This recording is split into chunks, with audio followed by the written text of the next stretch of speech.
लोकतंत्र में शब्दतंत्र। मैं आर्यावर्त आपका स्वागत करता हूं। आज के इस एपिसोड में आप सुनेंगे स्वर्गीय श्री अटल बिहारी वाजपेयी जी को। लोगों का व्यापक समर्थन प्राप्त नहीं है। अगर आप हमें हमें छोड़कर सत्ता बनाना चाहते हैं और आप समझते हैं कि वो सरकार टिकाऊ होगी, मुझे तो उसके टिकने के लक्षण नहीं दिखाई देते। वो पहले तो उसका जन्म लेना कठिन है, जन्म लेने के बाद जीवित रहना कठिन है, और ये सरकार अंतर विरोधों में घिरी हुई देश का कितना लाभ कर सकेगी, ये एक प्रश्नवाचक चिन्ह है। व्यापक जन समर्थन प्राप्त नहीं है। Cow belt, I don't know where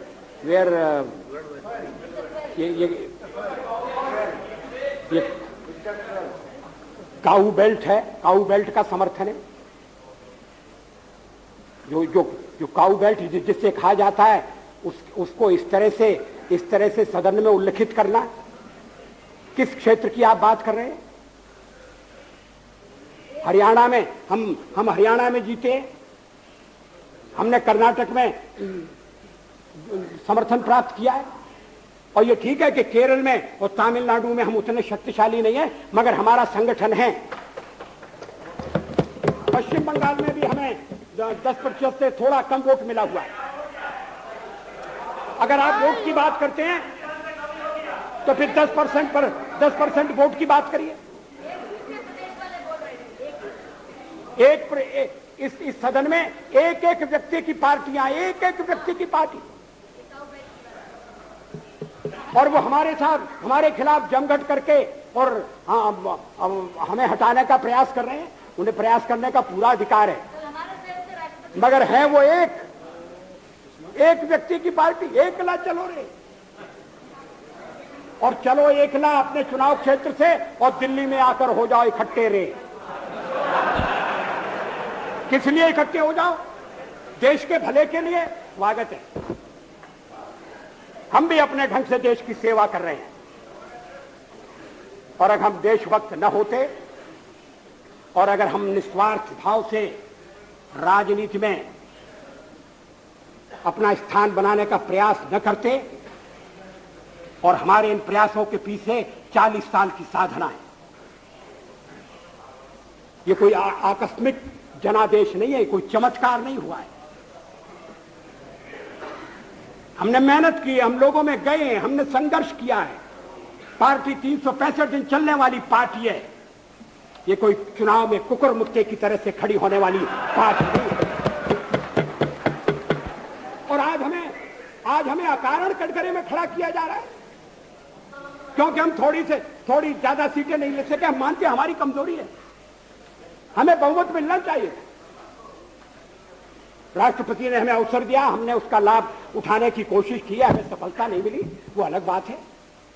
लेकिन हम फिर भी सदन में सबसे बड़े विरोधी दल के रूप में बैठेंगे, और आपको हमारा सहयोग लेकर सदन चलाना पड़ेगा, इस बात को मत भूलिए। मगर सदन चलाने में और ठीक तरह से चलाने में हम आपको पूरा सहयोग देंगे, ये आपको आश्वासन देना चाहते हैं। मगर सरकार आप कैसी बनाएंगे, वो सरकार किस कार्यक्रम पर बनेगी, वो सरकार कैसी चलेगी, मैं नहीं जानता। लेकिन जहां तक दलितों का सवाल है, शेड्यूल कास्ट के टोटल मेंबर्स हैं 77, और उनमें से 29 मेंबर्स बीजेपी के चुने गए।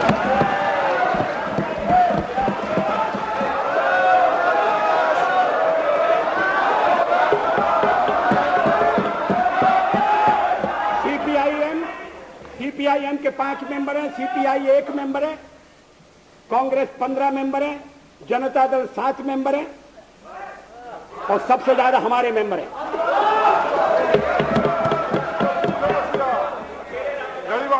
और एसटीसी में भी, शेड्यूल ट्राइब्स में भी total number of seat is 41, BJP 11।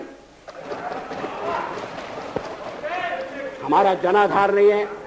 हमें हर बात के लिए आपको कांग्रेस के पास दौड़ना पड़ेगा,